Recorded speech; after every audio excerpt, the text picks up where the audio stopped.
Looking for a place that does it all? Maldini's by the River serves mouth-watering breakfasts, pasta, pizzas and more, plus amazing coffee and cocktails. They hit the spot every single time.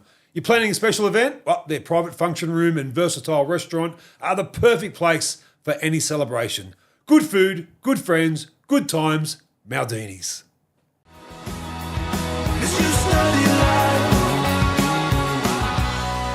Welcome back to Life in 5, the podcast where we speak to some of the biggest names in sports, entertainment and the media. I'm MG and today's guest is a legend of the turf whose name is etched into racing, history and folklore. From the saddle, he delivered some of the most iconic rides we've ever seen. Most notably, 3 straight Melbourne Cup wins aboard the great Makybe Diva.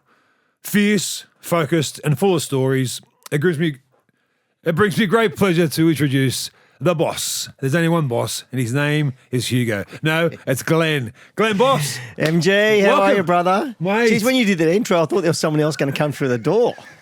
I build you up, Buttercup, just to let you down. You know. Yeah, correct. Mate, look, let's the elephant in the room straight away. What you've bought is some decorations for our set today. Well, it's show and tell. And it's show and tell. You win. Yeah.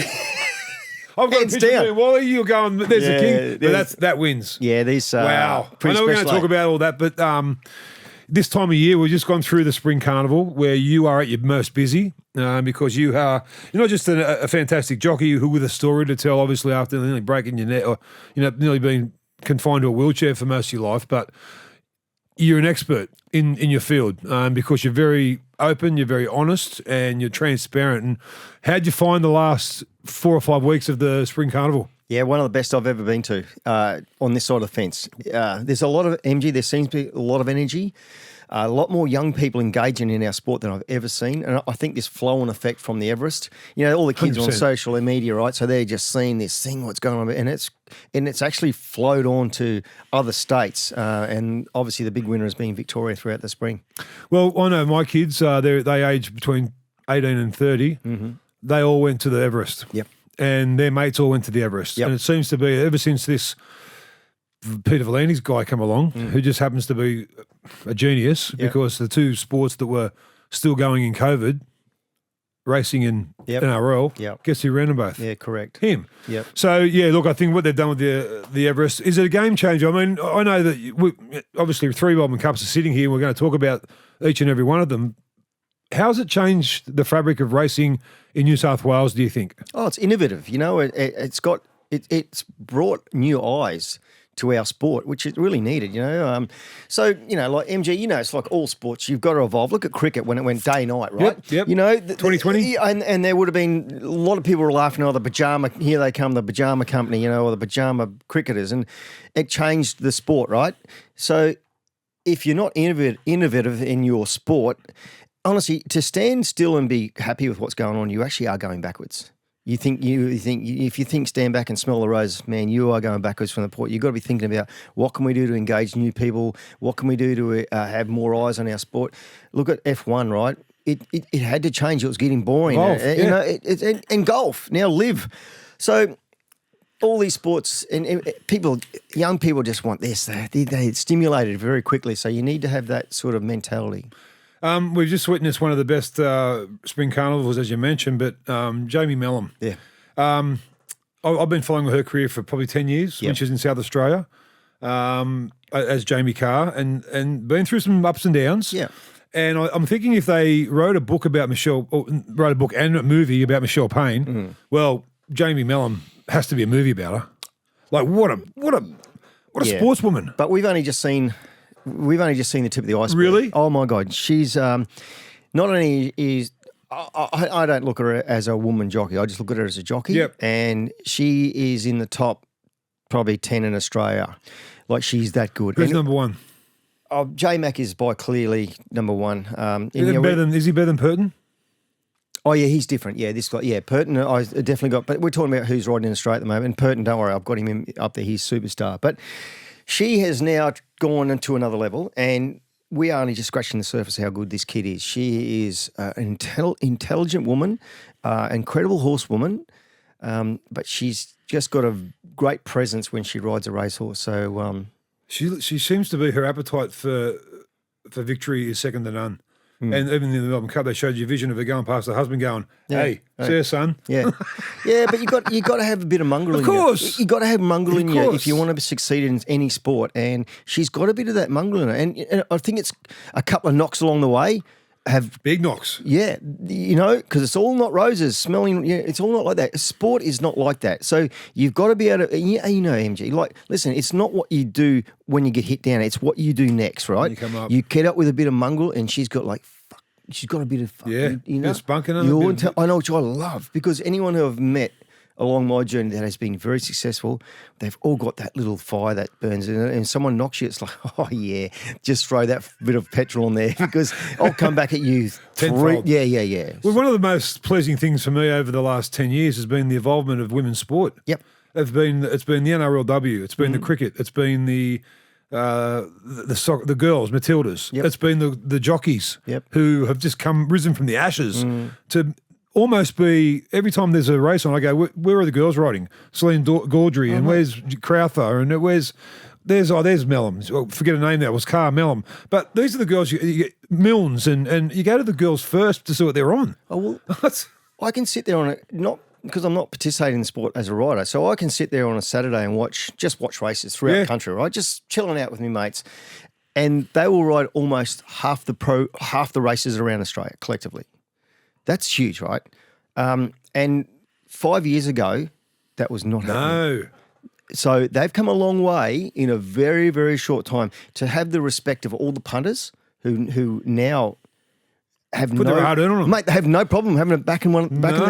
So they just, I don't look at them as girls. They're just great athletes. Yep. Because you have to be an athlete, and they are competing at a very high level. I love it. Yeah, so do I. So as we get onto your first, okay, you sent me some photos last week, and you said, okay, MG, I'm finding it hard to separate. I've got mates. I've got three good mates. I said, you know what? We'll put them as your first photo. Yeah. And here we have it. So you've got 3 photos here. Explain to our listeners who are listening to this on the podcast, or our viewers who are watching this, rattle off these 3 blokes and what they mean to Glen Boss. Well, let's start with middle, and he's my best mate. He's been there for a long way. You remind me so much of him. Yeah, no, and I say to ourselves, like, he's the dynamite and I'm like the flame. When we put us together, it's like hot. It's like you got no idea. We're talking about Alfie Langer. Alfie Langer. So I've grown up with Alan. I've known him since I was since I was 18, and we instantly had a connection, and we've become great mates. Best man at my wedding. We've travelled together, but we speak to each other at least once or twice a week without fail. So, and he's just been there. He's just one of the world's best blokes. Yeah. And it just, I never have a dull moment with him. No. He's just one of those people, right? Now, if you look on the left there, Scott Perrin, a very successful person in his own right. Looks like a male model. Mate, he could be. Oh, he'll love me saying that too. But he's the one guy that I've lent on throughout my whole life when I need someone to lean on. He's a lawyer by trade, a very successful businessman. But what he does, MG, he tells me exactly what you need to hear. Yeah. He doesn't sugarcoat anything. So he's not only my best mate, but he's that guy when I need his hard truths. He's the one. Yeah. He's the one, right? And then we got over on Johnny Powell, who was a very successful jockey, rode in Singapore for about 20-odd years, and another guy I've known forever. And he's another guy I can go to, and he'll never judge me. I'll just say, mate, I've got this problem, or I'm stuck, and I'll ask for advice. And he seems to be able to give me the right advice to put me kind of on a straight and narrow again. He looks at different things. He looks at things with fresh eyes all the time. Where when you're in something and you find it hard to navigate. You're cocooned. You need someone with a bit of fresh eyes, Yes. and they give you a different opinion. And you go, why didn't I think about it like that? And he's that guy. He's very calm, Johnny Powell, and he delivers the message in a very calm way. That's right. Yeah, which I like. So they're 3 different guys, but I couldn't separate it because they've been so important in my journey. And I'm so blessed to have 3, and they've been there for the long way. They've been there the whole time, and they're still the 3. I've had, I'm similar. I had 4 in my group, which got cut to 3 in July this year when I lost my best mate with a heart attack, and it still hurts. I'm still sad. Yeah, you're still because grieving, even right? though we're getting older, used to be taboo to talk about your mates like we're talking about our mates now. Mate. I love these guys. Like Oh, I love tell them them. I love them. Yeah, and same with me. When we call, oh, mate, I love you. Love ya. Like, I give him a kiss on the cheek when I see him. Yeah, me and Alfie's mate. We call, hey, love you, mate. But you know what I mean. It's sincere. It's in sincere love. There's, and I'm not ashamed to say I love No. the bloke. Like, fuck me. No. This is what more blokes should be doing. We had Craig Gower on at the start of the year. Gower's got this hard exterior, and he's been through some shit, Gowie. And he said some poignant things on the podcast that I think a lot of people resonated towards. And that was, don't be afraid to show your emotion just because you're a bloke in your mid-50s. Like, the biggest thing. Who said we switch can't? the light? Who said we switch the light off at some time through your life? Man up, all this bullshit. No way. No. MG, like we've got a long way to go, man. But we are going in the right direction. I think we are. And people like you who have helped other people navigate that path because someone's helped you along the line. Yeah. So you now have the tools to help other people, which I commend that you do that because, you're coming from a place where you've experienced it, number one, and you know how to send the message. Yeah. It helps a lot of guys. It's not a good. It hurts. Oh, mate, listen, we grieve over our mates. Of course we grieve. Like, and everyone, and we'll grieve in our own way, but there'll be a trigger that, and it'll put you back and you'll be upset. But, that's just. I did it last weekend. I was sitting there with my wife and a couple of mates having a drink, and I just started having a tear down my eye. Yeah, you miss your mate. The Toby should be sitting there right there this time of day, every weekend, having a punt. Having a glass of red. I bet you still got his number in the phone. I ring through his voicemail once a week. Yeah, I bet you'll never get rid of it. No, never. I've got a few mates that they're passing. I've still got their number, and I'll never ever take that number out of my phone. Let's get to something a little bit more upbeat, I suppose. This has to be your son. Oh, this is my son. My goodness, tell us all about this specimen. Yeah, he's a better looking, bigger version of me, and much smarter, might I add. So my son's is Tate Boss. He's Tate Jackson Boss. He's 30 years old now, and he's my oldest son's 30. Yeah, and he's a coder. So he writes program, builds apps and websites, and a host of other things. But he's been living in London for about the last 3 years. Wow! And he just moved to Athens, Greece, and he's just living the dream, the boy. And very proud of him, mate. He had. He went through a good school system in Melbourne and Haileybury, and we give him a good opportunity to start a good life, and he's made good with it, and I'm really proud of him. So you're, I think you're younger than me. I had my first boy at 26. Yeah, I was 25. You were born in Caboolture? Yep. In Queensland? Yep. I was born in Beaudesert, raised in Caboolture. So when did you move to Melbourne? When did you...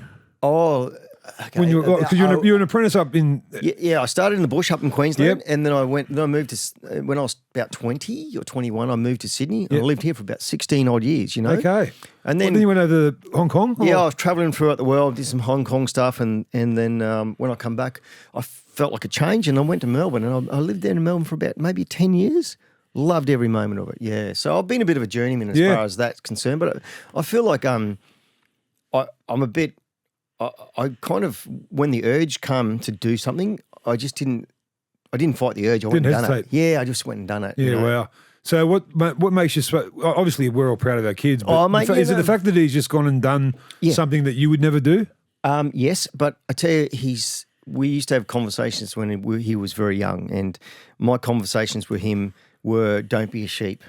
You do what you want to do. Same thing with my kids. Yep. I said, please do not be a sheep. You follow your own path. Yep. And like I used to say that when he was 5, 6, 7. And so you... And they wouldn't know what we're talking about then. No, but they do. They do now. They do now, right? So I just said to him, listen, do not be a sheep. Follow your own path. Do what you want and whatever makes you happy. And he followed his own path. Wow. Completely from left field what I thought he would do.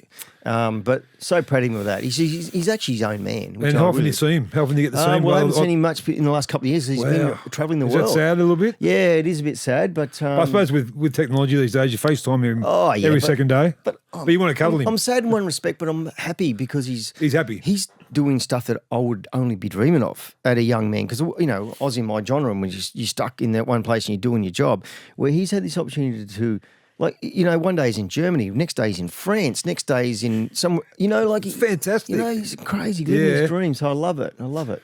Oh, well, photo number 3, we get on to another part of your life that I suppose that brings a tear to your eye as well, because when we have kids, we don't realise how, when we get to our age, which is I'm 57, you're 55. I'm 56. 56. When we get to our age, how we're going to be sitting here talking about our 30-year-old kids and like... What the fuck? Where'd they go? It blows my mind. It blows my mind. I've got a 30-year-old. Tell us about this beauty. So this is Makybe Boss. Was it Carter? Yep, Carter. Carter, great name. See, I've got him there. Oh, yep, so Carter and Tate. Carter Ray, and so she's 25 now, and oh wow, yeah, she's just a, you know what I'm very proud of. They're good human beings. They never got it. They never get tied up in the party scene, and this is another one. You know, you tell your kids these little stories about. Very hard not to. Yeah, but you say, you know what? It's like the Russian roulette thing. Do you really want to get involved? You know, you know what I mean? Do you want to do that? Because you don't know what, if someone takes a pill or something, or they take a drug, your body could react completely different to them. So, like, you want to play that game. And so I'm very happy that they've never gone down that path, and they've kind of looked after each other. And that's another thing I always said, MG, I said to my son, along the way, I said, one thing in life, friends will come and go. Yep. And you might understand this now, and you know, people will come in and out of your life for different reasons, but you got one sister, and she will be there forever. You look after Best mates. You look after your sister. Yep. I said this when he was very young. She's 5 years younger than you. You look after her like it's your life, depends on it. And so they are very close. And where's Carter now? She lives in Melbourne, and she's finishing up all her degrees, and she's just getting on with life as a 25-year-old. Has either of them got partners? My son's had a partner, a long-time partner. And Carter's, no. She's had a few in and out, but she goes, Dad, they're not mature enough. I love it. What's Carter going to do with her life? She's just 25, just trying to figure it out. Trying to figure it out, trying to navigate at the moment. And she's working in a jewelry store down in Melbourne, and she quite enjoys that. But how much do your kids know about your fame?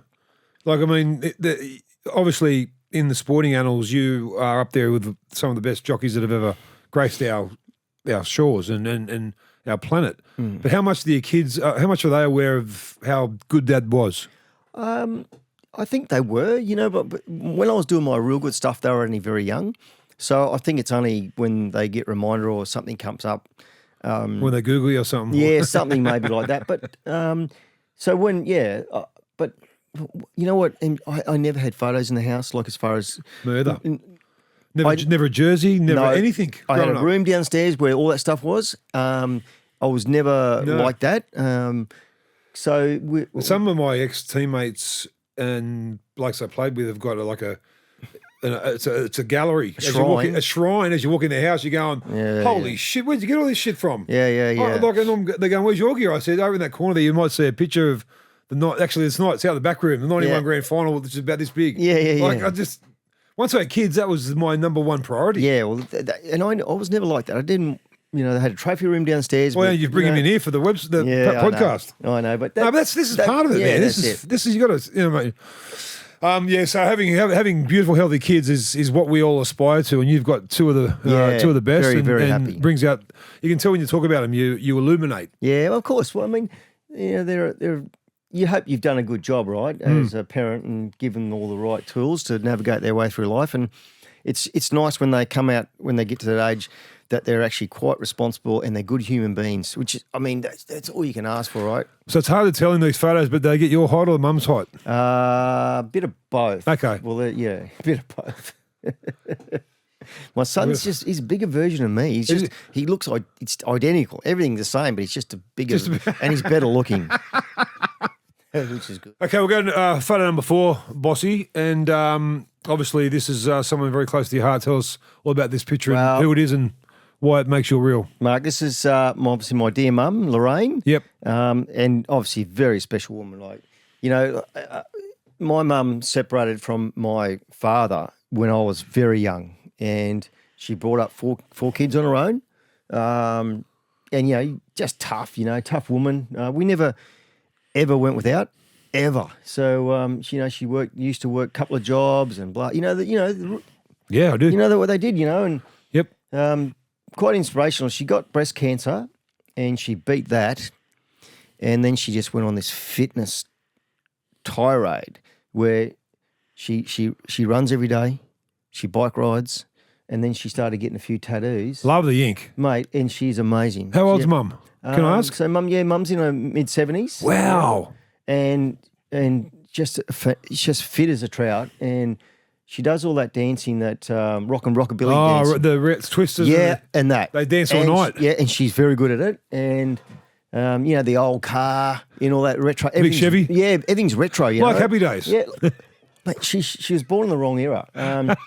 But I'm very proud of her because she's one tough cookie, to bring up 4 kids. And then she obviously remarried and she had another 2 kids, so there's 6 of us.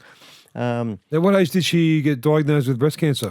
So that was in her mid to late 50s. Okay. Yeah, but then she just went on this. And what was she like before that? Before that, was she a bit of a party animal? Did she drink? No. She never drank on her life? Not a drinker. She had a drink, but not a drinker. Never smoked. Wow. And she was always a worker because we had property, right? So she's always on the land and working. But when she got diagnosed with that, and she just seen this woman come out the other side of it, and just like she'd become a beast, which was pretty proud of her. Was that a hard thing to watch as a dad, as a son? Yeah, I mean it is, because you kind of, back then it's an unknown thing, right? So it was almost it's kind of like a death sentence 20 years ago. Yeah, correct. But she put the bit between her mouth in her teeth, so to speak, between her teeth, and just took it head on, right? And is she a horse racing fan? Well, I'm the only one who's ever in racing in the family, so obviously she's very aware of what I've done and follow it pretty closely. But yeah, so that intrigues me. 4 kids. So obviously your father's side would have been the one that pushed you through to the jockey, or no? It was just me. Just you? Yeah, just me. I just took it up. We rode from horses from a very young age. On property. Being property. So, and I just thought, this looks like something fun to do. And I just went off on my own and started my journey. Yeah. Well, she's beautiful, and I'm glad she's still with us because I love her. I love the ink, and that it would signify a lot of her spirit. Yeah, you can tell. Yeah, it is. Everything on her body. It means something to her. It's meant something, which is pretty cool. So she can tell you a story about all her palm trees. And she can tell you a story about it all, which is really cool. I love it. Well, Lorraine, we salute you, darling, and we're glad you're still with us, and keep doing what you're doing because you're a beautiful woman. Now we get to the last photo on Glen Boss's photo roll, and this basically is why you're sitting here today because you won back to back on Makybe Diva, and the third time they tried to handicap you out of the race with such a big weight on the back of her. What's this photo that we're looking at now? What does it mean to you as soon as you see it? Incredible joy, incredible admiration. So what this is after they only really started doing it this year where the winner, I stayed out on the track where all the other horses come back into the enclosure. So it was basically just me.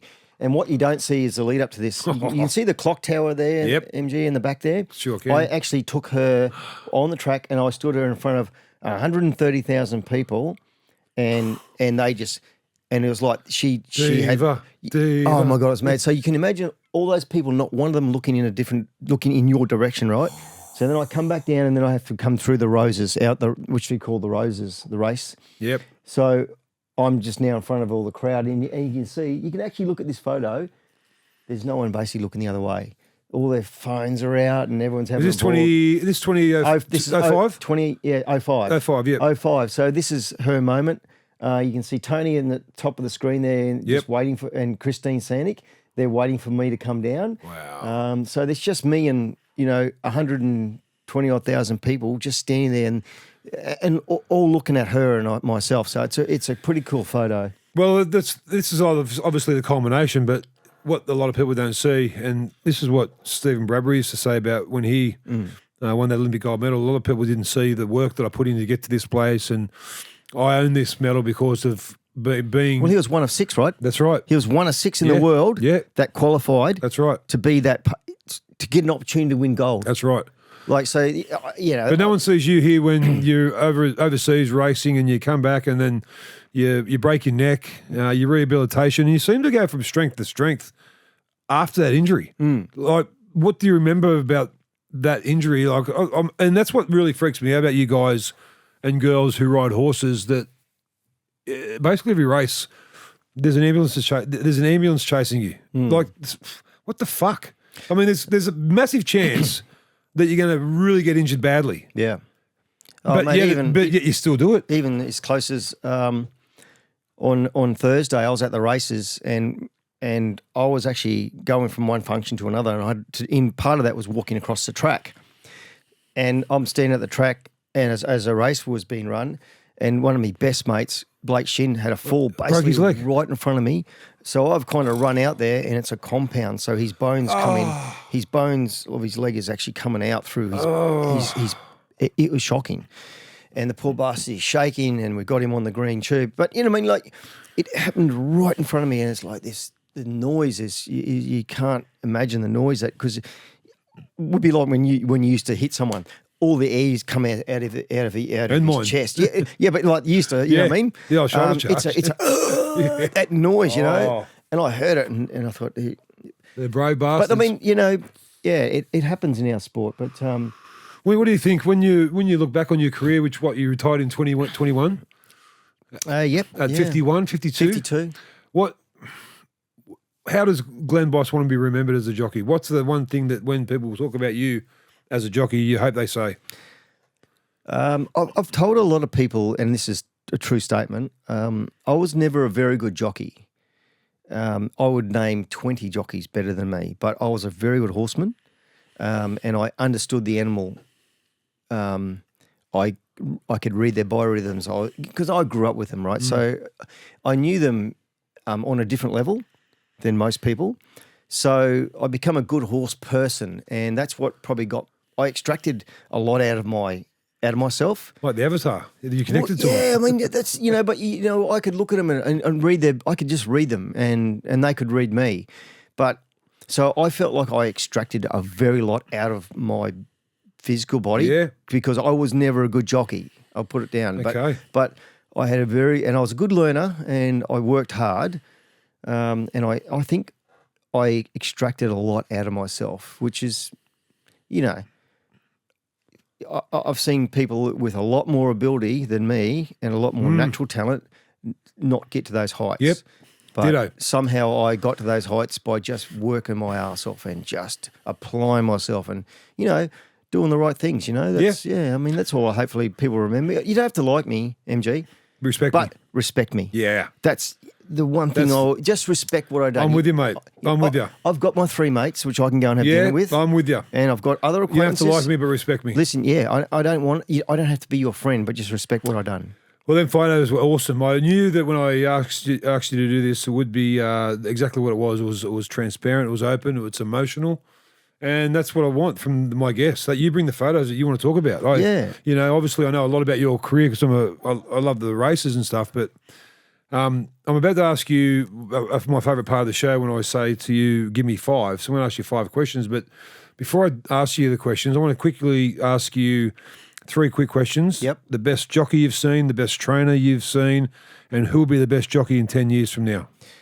All right. The best jockey I seen, you know, who's retired now, like he was the one that really, like Jimmy Cassidy was just an unbelievable. The pumper? Yeah, just incredible. People, you don't understand how good he was.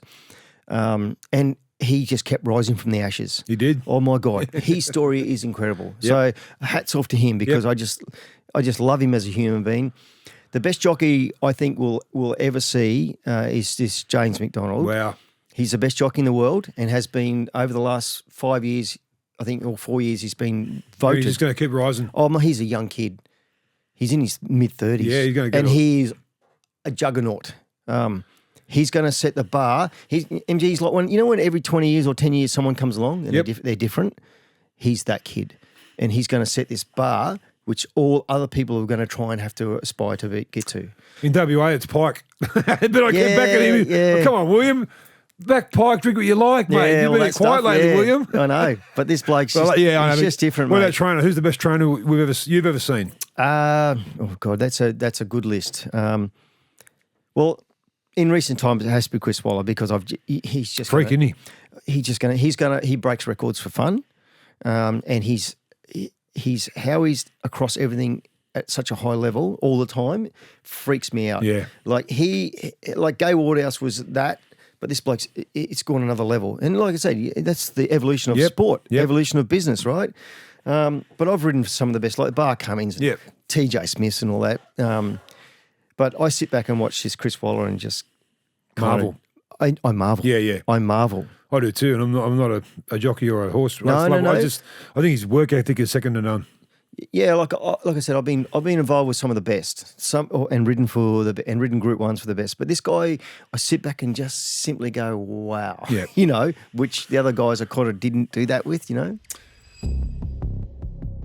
Righto, here we go, brother.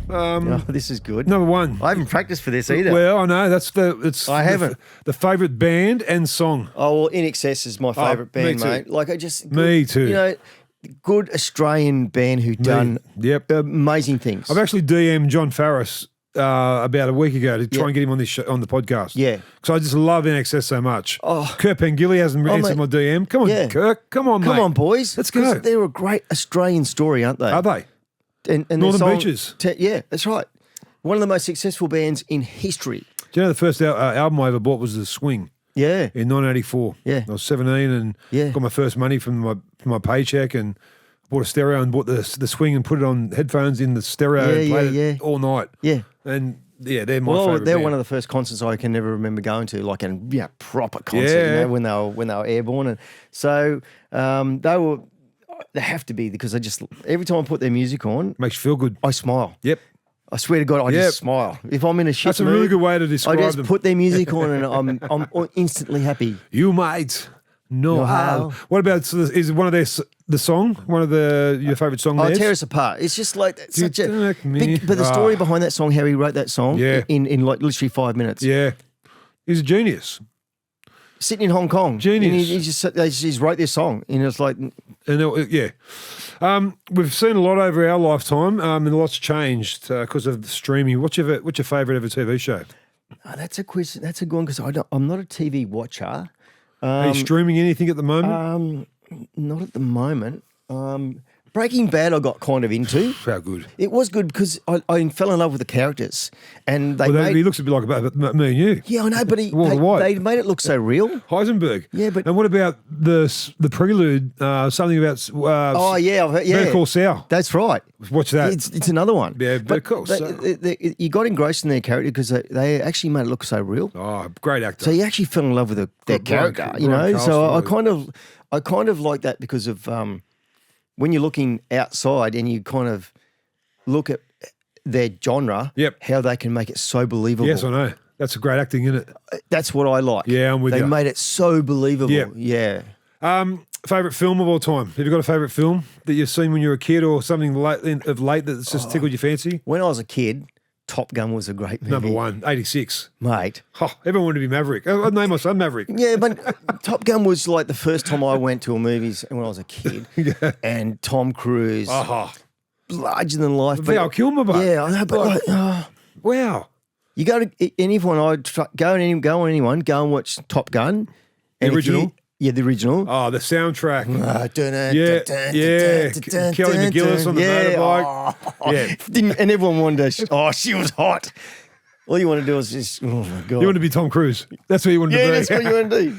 I'm going to say that your favourite sport is horse racing and probably followed closely by rugby league.